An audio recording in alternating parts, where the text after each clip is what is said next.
Basta tayo sama-sama, laging mayroong umahagang kay ganda. Ang sikat ng araw, ang dalay liwanag. Para po sa inyo lahat, mga ka-BTS, nandito po ako ngayon sa Teresa Rizal, Antipolo Zigzag, malapit sa Bangin, overlooking.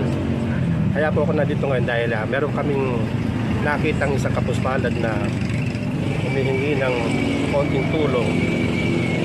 Kami po inaawa kaya pinuntahan po namin. Samahan niyo po ako upang makausap natin siya. Kaya po mga ka-BTS, gusto po namin puntahan ngayon o kanyang tinitirhan para malaman natin yung kanilang kalagayan. Samahan niyo po ako. Ito tayo sa inyo.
Sige.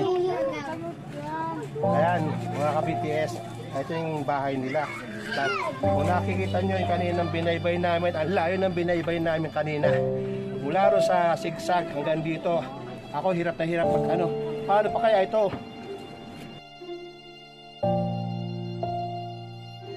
Ito po ang nanay po ni Rica. Nanay, kamusta po kayo dito? Ito naman po, medyo maayos-ayos naman, pero minsan naghihirap din. Ano pong pang-araw na pinagkukunan niyo ng kabuhayan? Yan po sa kanya, kay Rica, panghihingi po niya doon sa highway. Yan po ang aming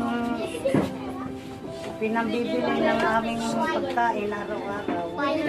Sabihin, araw-araw lagi siya nandito sa Zigzag. Opo, nandun lagi. Kasi ako kanina nagtulak sa kanya mula doon sa Zigzag hanggang dito sa inyo. Hirap itulak ang dito. Oo, hirap na hirap ako. Hindi niyo araw-araw ginagawa niya pala yun. Oo, araw-araw yung mga bata taga-tulak, minsan ito pamangkin niya. Ang bumubuhay lang sa inyo niya, talaga si Rica lang. Opo.